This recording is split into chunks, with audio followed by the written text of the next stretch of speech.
इस लेक्चर में हम पढ़ने जा रहे हैं एम्पियर्स सर्क्यूटल लॉ और उसके बाद हम इस पर कुछ बेस्ड वेरी इंपॉर्टेंट डेरिवेशंस करेंगे। ठीक है, तो सबसे पहले ये पढ़ते हैं कि एम्पियर्स सर्क्यूटल लॉ क्या होता है। सर्क्यूटल, ठीक है, एम्पियर्स सर्क्यूटल लॉ क्या होता है। तो जो एम्पियर सर्क्यूटल लॉ होता है वो ये कहता है कि जो लाइन इंटीग्रल है मैग्नेटिक फील्ड का, ठीक है, line integral of magnetic field, line integral of magnetic field क्या होगा। ये देखिए, आपने पहले फ्लक्स के लिए भी यही सेम साइन पढ़ा होगा। इसे हम सरफेस इंटीग्रल, फ्लक्स के केस में से सरफेस इंटीग्रल बोलते थे। और क्योंकि यहाँ पे हम इसको यूज़ करेंगे डीएल हमें पता है कंडक्टर का एक बहुत शॉर्ट लेंथ होता है और वो एक तरह से एक लाइन के शेप में कंडक्टर होता है, तो हम यहाँ पे लाइन इंटीग्रल बोलते हैं उसको। ठीक है, तो ये स्टेट करता है कि जो लाइन इंटीग्रल होता है magnetic field, line integral of magnetic field क्या हो गया, तो हो गया magnetic field dot D L. ये पूरे का हम line integral of magnetic field बोलते हैं। It states that line integral of magnetic field around any closed loop, मतलब किसी भी क्लोज्ड लूप के अराउंड जो मैग्नेटिक फील्ड का लाइन इंटीग्रल हो गया वो इक्वल होता है you not times the current. You not times the current मतलब म्यू नॉट, ये सिंपल यू जैसा होता है म्यू का, mu naught times the current flowing under the loop. ठीक है, तो ये है हमारा एम्पियर्स सर्क्यूटल लॉ। अब इस पे बेस्ड हम अभी इस लेक्चर में दो बहुत इंपॉर्टेंट डेरिवेशंस करेंगे और अगले लेक्चर्स में भी और भी डेरिवेशंस न्यूमेरिकल सब प्रैक्टिस करेंगे। ठीक है, वो कंटिन्यू करते हैं। ये रहा हमारा पहला क्वेश्चन, ये है कि एम्पियर सर्क्यूटल लॉ को यूज़ करके हमें कैलकुलेट करनी है मैग्नेटिक फील्ड एक इनफाइनाइटली लॉन्ग वायर की। ठीक है, infinitely long charge carrying conductor है जो कि आई चार्ज कैरी कर रहा है, आई करंट कैरी कर रहा है। ठीक है, करंट। तो सपोज़ कर लेते हैं ये हो गया एक इनफाइनाइटली लॉन्ग वायर जो कि एक कंडक्टर है। ठीक है, इनफाइनाइटली लॉन्ग है तो इधर डॉट्स कर दिए कि दो डायरेक्शन में इनफाइनाइटली जा रहा है। ओके, अब क्या है, अब देखिए यहाँ पे हम ना बेसिकली यूज़ करेंगे, अब हमने 10th क्लास में Maxwell's right hand thumb rule पढ़ा था। ठीक है, अभी हमने इससे पहले जो राइट हैंड थंब रूल पढ़ा था वो था ampere right hand thumb rule. Ampere right hand thumb rule क्या कहता है कि हम फिंगर्स को, ठीक है, फिंगर्स को मैग्नेटिक फील्ड की डायरेक्शन में रोटेट करते हैं। पर 10th वाला जो था Maxwell's right hand thumb rule वो कहता था कि हमारा जो थंब है ना उस थंब को हम करंट का डायरेक्शन में रखेंगे। मतलब अगर करंट ऐसे जा रहा है, ये रहा करंट ऊपर की तरफ जा रहा है, तो जो हमारा थंब होगा वो करंट के डायरेक्शन में होगा। तो हमने थंब रख दिया, ये इस तरह से अलाइन हो रहा है, मतलब ये जो कर्ल बन रहा है ऐसे कर्ल बन रहा है, ये मैग्नेटिक फील्ड का डायरेक्शन होगा। ऐसे मतलब ये ऐसे आ रहा है, इसके पीछे से जाके देन इन दी फ्रंट ये बन गया। ठीक है, ओके। तो बेसिकली दोनों एक दूसरे के उल्टे हैं। मैक्सवेल वाला क्या कहता है कि हम थंब को करंट के डायरेक्शन में रखेंगे और ये मैग्नेटिक फील्ड बताएगा, जबकि amperes right hand thumb rule कहता है कि हम फिंगर्स को मैग्नेटिक फील्ड के डायरेक्शन में घुमाएंगे तो करंट बताएगा। ठीक है, अब देखते हैं। तो ये तो हो गया मैग्नेटिक फील्ड। अब क्या है, यहाँ पर है एक पॉइंट P, ये रहा पॉइंट P। अब इस पर हमें निकालना है। तो सबसे पहले जो P का डिस्टेंस होगा लाइन से, हम उसे मान लेते हैं स्मॉल r। ठीक है, इस P डिस्टेंस को हमने लाइन से स्मॉल r मान लिया है। ओके, अब क्या है कि इस पॉइंट पे जो हमारा B होगा मैग्नेटिक फील्ड वो इस तरह से इस डायरेक्शन में होगा, दिस इज़ B वेक्टर। अब क्या करते हैं, ये देखिए, ये जो छोटा सा एरिया हो गया लाइन का, ये इतना छोटा सा बस, ठीक है, ये हो जाता है DL। अगर से क्लियरली बनाएं तो ये कुछ ऐसा बनना चाहिए। ठीक है, मैंने आपको पहले बताया था कि जो पीछे के साइड होता है वो डॉटेड होता है, तो हम इसे ऐसे ऐसे ये डॉटेड बना दे रहे हैं कि पीछे के साइड डॉटेड है एंड फ्रंट में ऐसे। ओके, क्योंकि 3D है। यहाँ पे हमारा point P, this is the distance R। यहाँ से निकला है B वेक्टर। अब क्या है कि जो, अब देखिए यहाँ पे हो क्या है ना, ये है हमारा मैग्नेटिक फील्ड और यहाँ से निकला है B। ठीक है, इस मतलब एक तरह से एक तरह की टेंजेंट है ना। टेंजेंट पता है ना, जो सर्किल के एक बहुत ही छोटे आर्क को टच करते हुए निकलती है। तो हम क्या मान रहे हैं कि वो निकल तो रही है इस पॉइंट से, पर इसका बहुत ही छोटा डिस्टेंस, ठीक है, सिर्फ इतना, यहाँ से यहाँ तक का सिर्फ इतना डिस्टेंस अगर हम आर्क को ले लेते हैं DL, तो उस केस में क्या होगा, भले ही आर्क ऐसी है, ठीक है, भले ही आर्क ऐसी है पर बहुत छोटा सा डिस्टेंस सिर्फ ऐसा दिखेगा, बहुत छोटा सा डिस्टेंस सिर्फ ऐसा दिखेगा। अब जब वो ऐसा दिखेगा तो हमें क्लियरली दिख रहा है कि जो DL है वो B के डायरेक्शन में है, ठीक है, B ऐसे जा रहा है तो हम ये भी कह सकते हैं DL भी इधर की तरफ ही जा रहा है। ओके, अगर नहीं क्लियर हुआ तो एक बार और बता दे रहा हूँ।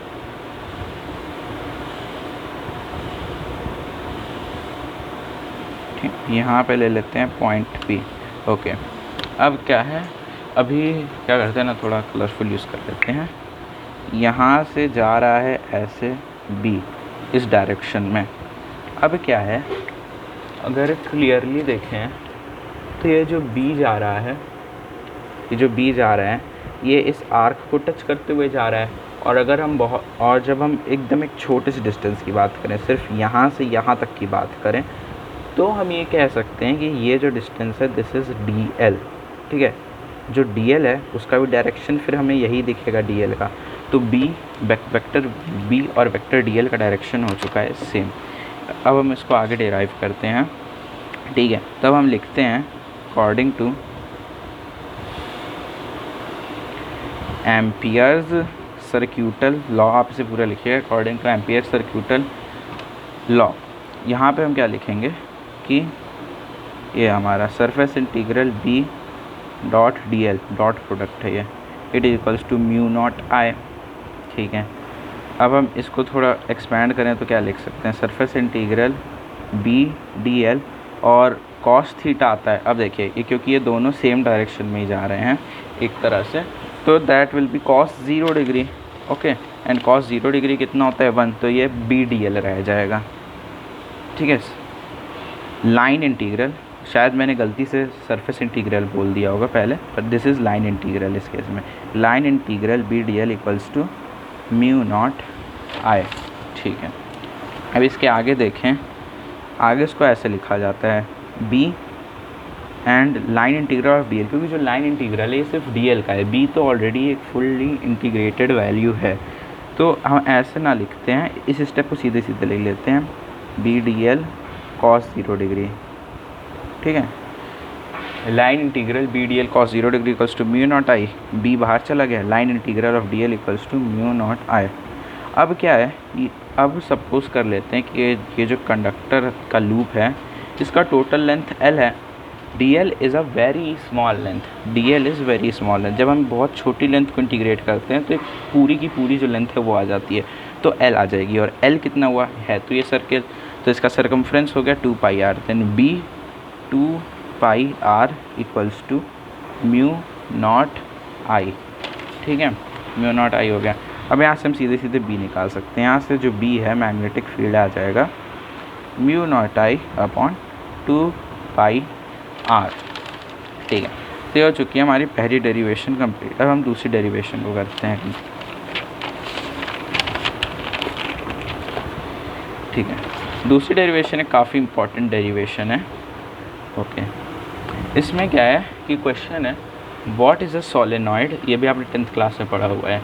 सोलेनॉइड क्या होता है, solenoid is a long copper wire coil consisting of many turns, long copper coil consisting of many turns, मान लेते हैं ये एक कॉपर की पतली सी तार है, ठीक है। अब हमने क्या किया, इस कॉपर की पतली और लंबी तार को हमने कन्वर्ट कर दिया एक कॉइल में, मतलब उसे हमने गोल गोल गोल गोल गोल गोल ऐसे कर दिया, तो ये सोलेनॉइड बन जाता है, ठीक है। अब बेसिकली अगर एक बेस्ट एग्जांपल क्या है, जैसे स्प्रिंग इसी तरह की होती है ना, ये ऐसे, तो जिस तरह से स्प्रिंग होता है वही सोलेनॉइड हो गया। मतलब हमने क्या किया है, जैसे सपोज़ अगर ये पेन है तो हमने कॉपर वायर लिया, यहाँ से कॉपर वायर को लगाते लगाते ऐसे घुमाते घुमाते घुमाते घुमाते एक पूरा सिलेंडर बना दिया कॉपर वायर के टर्न्स का। तो वो हॉलो सिलेंडर जो है ना, उसके अंदर ये पेन नहीं इंक्लूडेड होगा, जो सिर्फ बाहर का जो वो बना है, सिलेंडर बना है या फिर जो कॉइल बन गई है, उसे हम सोलेनॉइड कहते हैं, ठीक है। तो इसका सिंपलेस्ट रिप्रेजेंटेशन कुछ ऐसा होता है कि ये हो गया सोलेनॉइड, यहाँ पे हम कनेक्ट करते हैं बैटरी विद अ स्विच, ठीक है। पर जब हमें डेरिवेशन करनी है, हमें डिराइव क्या करना है, derive expression for magnetic field produced by solenoid, मतलब जो सोलेनॉइड मैग्नेटिक फील्ड प्रोड्यूस कर रही है हमें उसके लिए डेरिवेशन करना है। तो डेरिवेशन करने में ना हम ये डायग्राम नहीं यूज़ कर सकते हैं, क्योंकि हमारे पास हम इसमें कुछ डिराइव कर नहीं पाएंगे, यहाँ पे कुछ है नहीं कि हम कहाँ मेंशन करें क्या मेंशन करें। तो हम क्या करते हैं, हम इस तरह से रिप्रेजेंट करते हैं, ऊपर एक पतला सा रेक्टेंगल पर थोड़ी स्पेस होनी चाहिए और नीचे एक पतला सा रेक्टेंगल। ठीक है, अब हम इसमें बॉक्सेस बना देते हैं।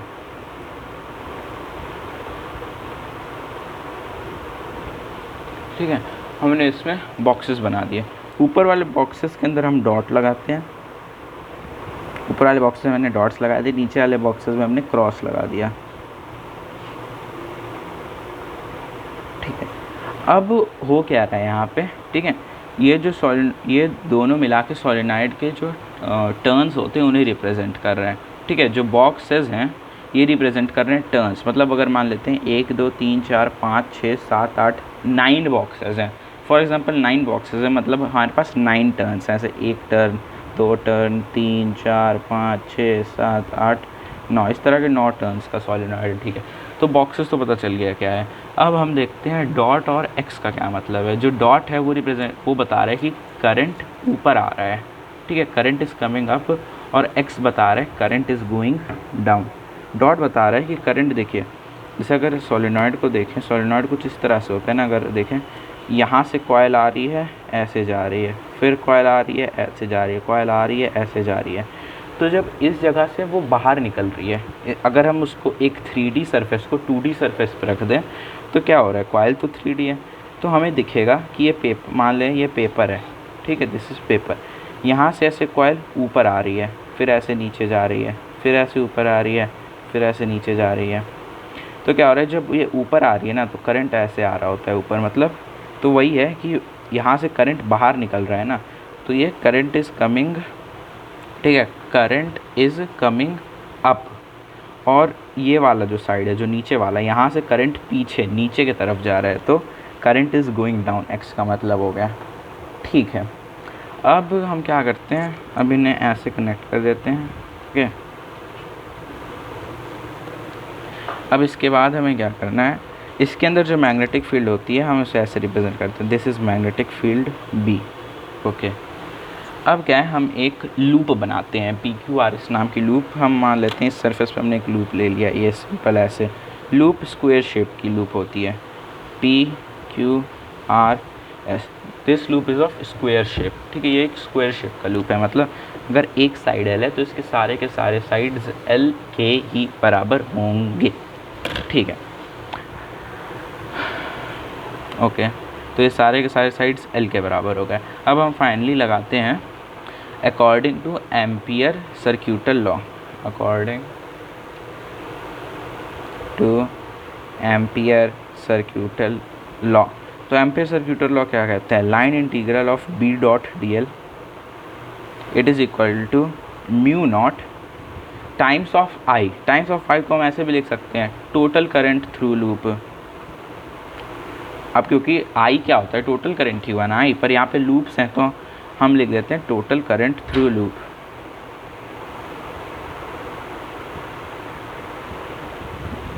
ओके, अच्छा हाँ, अब यहाँ पे एक इम्पॉर्टेंट जो ध्यान देने वाली बात ये है कि मान लेते हैं अगर 3 टर्न्स है ना, ओके, अगर सपोज़ 3 टर्न्स हैं तो जो I होता है, जैसे कई बार क्वेश्चंस में लिखा होता है, क्वेश्चंस इस तरह से होते हैं बेसिकली, या फिर जो हम मानते हैं कि जो I होता है बेसिकली ये टोटल पूरा का पूरा एक साथ नहीं होता है, सबका अलग अलग होता है। मतलब जैसे अगर एक ये टर्न है, इस टर्न का एक करंट, फिर एक और टर्न आया, इस टर्न का एक करंट हो गया, एक और टर्न आया, मतलब अलग अलग टर्न्स के पास खुद का मतलब करंट होता है, तो इसीलिए हम total current through a loop लिख रहे हैं।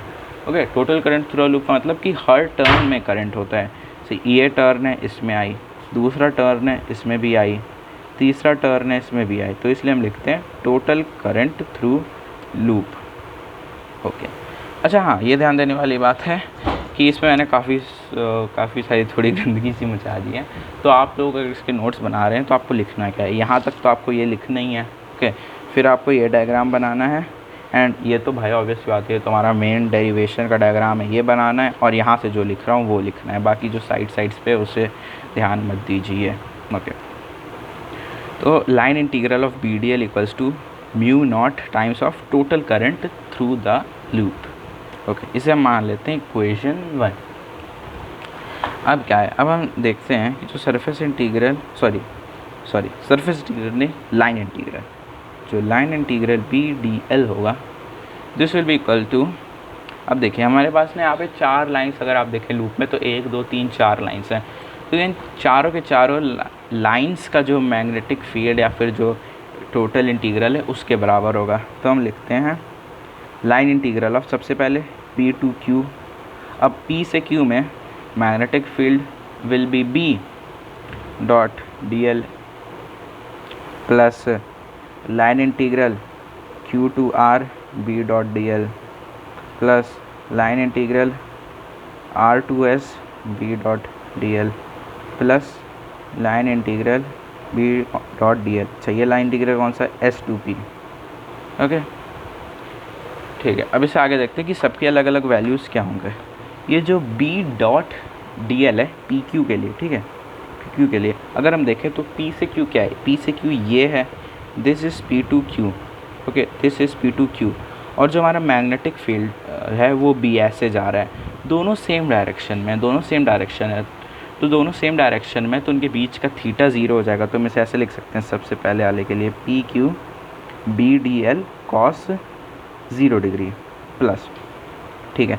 अब हम देखते हैं क्यू आर को, दिस इज़ क्यू आर, ठीक है, क्यू आर ऐसे है एंड बी ऐसे है, तो ये दोनों परपेंडिकुलर है, मतलब कॉस 90, ठीक है। तो इसे हम खोलें तो ये हो जाएगा, मतलब जब डॉट प्रोडक्ट करें तो B D L cos 90 degree और ये पी ये हो जाएगा क्यू आर, ठीक है।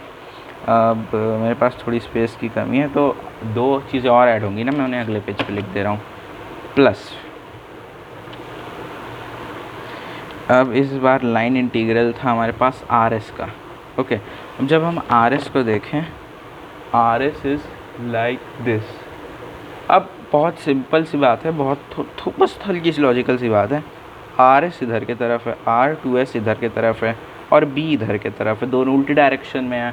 तो दोनों फोर्सेस अगर फोर्सेस तो नहीं है, ये दोनों हैं हमारी मैग्नेटिक फील्ड्स पर, अगर हम उन्हें एक बार के लिए फोर्स अज्यूम कर लें तो अपोजिट डायरेक्शन में जो फोर्सेस होती हैं वो एक दूसरे को कैंसिल आउट कर देती हैं, तो बिना कुछ किए हम इसे सीधे 0 लिख सकते हैं। पर अगर नहीं सिस्टमेटिक वे करना है, ठीक है, तो हम इसे पूरा लिखेंगे R S B D L cos 180 degree, cos 180 degree क्यों, क्योंकि ये तो अपोजिट्स उसमें है ना, दैट वाई, तो इसलिए 180 डिग्री नहीं, सॉरी दिस विल बी, मुझसे ये बहुत बड़ी गलती हुई है, ये यहाँ पे मैं बहुत ही कम्प्लीटली गलत कंसेप्ट लगा रहा था, ये नहीं होगा।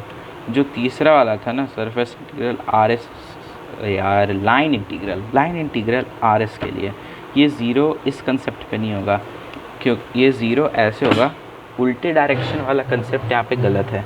यहाँ पे होगा क्या कि देखिए सोलेनॉइड सिर्फ यहीं तक है, ये है ना हमारा सोलेनॉइड, तो हमारा सोलेनॉइड सिर्फ ये है, तो सोलेनॉइड के अंदर मैग्नेटिक फील्ड होगा, सोलेनॉइड के सरफेस पे मैग्नेटिक फील्ड होगा, पर सोलेनॉइड के सरफेस पे बाहर कोई मैग्नेटिक फील्ड नहीं होता है, ठीक है।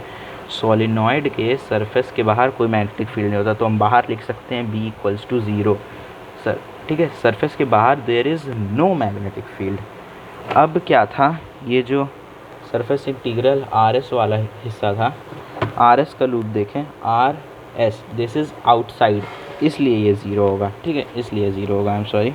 तो यहाँ पे हमने कर दिया प्लस 0 प्लस, अब एक और एलिमेंट हमारे पास बचा है sir line integral S P के लिए, ठीक है, एस पी को देखते हैं, दिस इज़ एस पी, ठीक है, this is S P and this is B, तो वापस से cos 90 डिग्री वाली बात है यहाँ पे, ठीक है, वापस से cos 90 डिग्री वाली बात है, तो हम यहाँ पे लिख देते हैं line integral of S P B D L cos 90 degree. Okay, ठीक है। अब हम फाइनली देखते हैं आगे, सबसे पहले वाली जो चीज़ थी हमारे पास थी वो थी cos 0 डिग्री। cos 0 डिग्री 1 होता है, तो वो सिर्फ और सिर्फ इंटीग्रल बी डी एल बचेगा। अब हम बी डी एल ऐसे तो लिखते नहीं, आपको पता है, हम इसे ऐसे लिखते हैं B integral D L. Okay, अच्छा हाँ, एक और बात मुझसे, एक और यहाँ पे गलती हुई है, पर इस गलती से आप सीख सकते हैं, दूसरों की गलती से ही सीखा जाता है। बहुत इम्पोर्टेंट बात यह है लाइन इंटीग्रल, ठीक है। लाइन इंटीग्रल जो होता है, लाइन इंटीग्रल मतलब टोटल सरफेस के लिए ना, बेसिकली टोटल सरफेस के लिए हम लाइन इंटीग्रल यूज़ करते हैं। तो यहाँ पे तो टोटल सरफेस है, देन लाइन इंटीग्रल। इस जगह पे सिर्फ इंटीग्रल का साइन होगा, इस जगह पे भी सिर्फ इंटीग्रल का साइन होगा, क्योंकि ये इस लूप के बस कुछ छोटे छोटे पार्ट्स हैं, तो पार्ट्स के लिए हम लाइन इंटीग्रल नहीं लगा सकते। यहाँ पे भी सिर्फ इंटीग्रल होगा, ठीक है, इस जगह भी सिर्फ इंटीग्रल का साइन होगा, ठीक है, हम लाइन इंटीग्रल नहीं लगाएंगे। तो बाहर जगह इंटीग्रल इंटीग्रल सिर्फ इंटीग्रल लगेगा, लाइन इंटीग्रल का साइन सिर्फ इस फुल वाले के लिए लग सकता है, ठीक है। अब हम इंटीग्रल बी डी एल तो लिखते नहीं है, बी इंटीग्रल डी एल लिख दिया, क्योंकि वो तो अल्टीमेटली 1 हो गया ना cos 0 डिग्री, ठीक है। प्लस सेकंड वाले के लिए था cos 90 डिग्री। cos 90 डिग्री 0 होता है, तो पूरा 0 हो गया। थर्ड वाला हमने निकाल लिया था कि वो 0 होगा क्योंकि बाहर है, और फोर्थ वाले में वापस से cos 90 डिग्री था। Then again this will be equal to 0। तो हमें ये पता चलता है line integral of B dot D L is equal to B integral D L, और ये पी क्यू था, ठीक है, ओके। अब डी एल का इंटीग्रल, डी एल का इंटीग्रेशन मतलब एक छोटी सी लेंथ को इंटीग्रेट कर रहे हैं, मतलब एक छोटे को हम ये पता करना चाह रहे हैं कि वो बड़े में क्या होगा, ठीक है। इंटीग्रेशन का ये मतलब होता है कि अगर कोई बहुत छोटी सी चीज़ है तो हम ये पता कर लें कि बहुत बड़ी चीज़ के लिए क्या होना चाहिए। तो डी एल का इंटीग्रेशन एल होगा, मतलब टोटल लेंथ, ठीक है, it equals to B L. अब यहाँ पे हम L की जगह 2πr नहीं लिख सकते। क्यों नहीं लिख सकते भाई? क्योंकि हमें थोड़ी ना पता है कि ये सर्किल है, these are not circular loops, एक तरह से ये सॉलिनॉइड है। तो यहाँ पे हम सिर्फ L ही लिखेंगे, ठीक है, हम यहाँ पे सिर्फ L लिखेंगे, यहाँ पे 2πr नहीं लगा सकते। ठीक है, तो हमारा सेकेंड इक्वेशन ये आ जाता है equals to B L, this is second equation, okay. ठीक है, आगे बढ़ते हैं। अब आगे बस एक और छोटी सी चीज़ है बस, कि जो टोटल करंट होता है थ्रू द लूप, ठीक है, टोटल करंट थ्रू लूप, जो टोटल करंट होता है थ्रू लूप वो कितना होता है? Total current through the loop equals to N L I. N L I क्या है? एन होता है number of turns per unit length, number of turns, turns per unit length. अभी हम इस n को एक बार और अगर अच्छे से डिफाइन करना चाहें, n क्या होता है? Number of turns per unit length, n equals to capital N upon L, n equals to capital N upon L। ये क्या हो गया? n हो गया total turns, total number of turns कितने हैं, ठीक है, अपॉन L, L हो गया लेंथ, ठीक है, मतलब स्मॉल n बेसिकली होता है टोटल टर्न्स अपॉन लेंथ, तो इसीलिए हम उसे बोलते हैं number of turns per unit length, ठीक है। L क्या हो गया? लेंथ हो गया। I क्या हो गया? चार्ज इन वन टर्न, एक टर्न में कितना चार्ज है, ओके, NLI। ये this is our third equation. अब हम क्या करेंगे? सेकेंड एंड थर्ड इक्वेशन को हम फर्स्ट इक्वेशन में डालेंगे, ठीक है। तो हमारी फर्स्ट इक्वेशन थी क्या? हमारी फर्स्ट इक्वेशन ये थी, इसे देखते हैं। हमारी फर्स्ट इक्वेशन थी दिस BDL, ठीक है। तो हमें पता है कि जो अभी हमने जस्ट नया यहाँ पे BDL निकाला है, दिस इज़ BL, तो हम उसकी जगह लिख सकते हैं BL equals to mu naught, then था टोटल करंट, और टोटल करंट हमने ये निकाल लिया होता है NLI, म्यू नॉट NLI। तो यहाँ से फाइनली L कट गया, तो हमारे पास आ चुका है कि जो B, जो टोटल मैग्नेटिक फील्ड है, that will be mu naught NE, okay, ठीक है। तो यहाँ पे हमारा डेरिवेशन कंप्लीट हो चुका है। अब यहाँ पे हम एक और छोटी सी चीज़ कर सकते हैं। देखिए, ज़्यादातर न्यूमेरिकल्स इससे सॉल्व हो जाएंगे, पर कुछ इससे सॉल्व नहीं होंगे, क्योंकि उनमें ये नहीं दिया होगा कि number of turns per unit length, this is number of turns per unit length, मतलब number of turns per unit length का मतलब क्या हुआ? इसका ये मतलब हुआ कि सपोज़ मान लीजिए टोटल टर्न, मान लीजिए मेरे पास 100 मीटर का कोई वायर है और हमें ये कहा हुआ है 100 मीटर वायर में 200 टर्न्स हैं, ठीक है। तो 210/100 मतलब हमें ये पता चलेगा कि 1 मीटर में 2 टर्न्स हैं।